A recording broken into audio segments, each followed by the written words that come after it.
Hello, welcome to the Chris Carlo channel.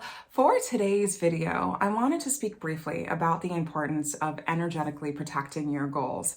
It is so important, especially as we start the new year, to be mindful about goal setting and how do you protect your goals energetically. And that means, for example, being mindful about who you share certain goals with, moving in silence, and also not being your own worst enemy with how you think about those goals and so on. So let's jump right into it. What are some best practices, tips on how to energetically protect your goals? So number one is move in silence. Be careful about who you share your goals with. The last thing you want is for someone to sow negative energy or doubt into your goals, into your dreams, into your vision. Because once someone has sown that seed or once someone has sprinkled negative energy onto that goal, it can easily taint it and directly impact the trajectory of manifesting that goal going forward. So you got to set that boundary, that energetic boundary around the goal, and be super selective with who, if anyone, be careful about who hears that goal if you share it with anyone at all. So I'll give a good example. Let's say you want to buy a house this year and you share that goal with an acquaintance, and the acquaintance immediately kind of braces and they're like, oh, really? I'm surprised that's your goal because of XYZ, XYZ, and XYZ going on in your life. All of a sudden, you're like, oh my gosh, and it impacts you. That jolt, that reaction you have is a direct consequence of sharing information, your goal with someone who just inserted doubt into that goal and impacted potentially your ability to manifest it in real life. I don't like to take that risk. I don't recommend you take that risk. Be very careful unless you need to share that goal with someone, or more importantly, and this is something I keep in mind, if that person, you know that they will be supportive of you in that goal, share that goal and allow them to sow positive energy and encouragement, support into you. But if you share information, for example, publicly on social media, that information relates to goals that you're trying to manifest and mean a lot to you, you open yourself up to that risk of people destroying that goal altogether because of how they speak about it and how they speak into you about that goal. So just be super careful. Move in silence is always my recommendation. So I'll give a good example from my childhood years. So when I was in high school, I decided to set my focus on Harvard as my university of choice. And I didn't sleep really during my high school years. I was very academically focused and was doing so much during those 4 years to make that goal become a reality. There were some people I remember, because Harvard is a part of my family overall, and from like a family legacy perspective, people were asking me, oh, are you considering going to Harvard or applying there?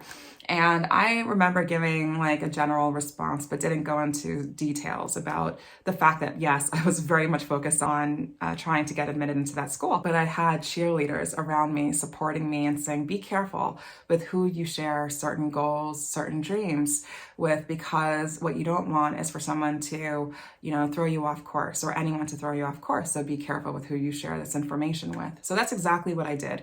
I moved in silence. I just remember all of this work, all of this sweat equity and so forth. And then I remember that moment that I went to the mailbox and I pulled out that thick admissions packet from Harvard. And I'll never forget that moment, the feeling of seeing that goal manifested on that day. And then the next day, all the congratulations after telling everybody about getting admitted and so forth. It was such a great feeling. But I use that example as a representation of moving in silence and the value around that in terms of staying focused on your goal, staying committed, only letting certain people who are going to cheerlead you along the way and sow positive energy into you, only letting those people know. And then after you accomplish your goal, feel free to tell the world. But up until that point, keep it to yourself. The next tip I wanted to share around energetically protecting your goals is to not become your own worst enemy. You want to make sure that you are mindful about the thought energy around the goals that you're focused on. Even if you keep things to yourself and you don't share it with people who are close to you or acquaintances, you could still sow doubt and negative energy into those goals if you allow yourself to. So you want to make sure that you speak about those goals in a favorable light, that you speak about them positively, that you say, for example, I am, fill in the goal name, I am the owner of whatever you're trying to own. I am and then let's say if you want to become a millionaire or a billionaire, speak as if these items are already present in your life, as if you've already manifested those goals, and say it with positive energy, with excitement, and especially with gratitude. Speak as if it's already here. Speak these things out loud. You write them down as if they are already here.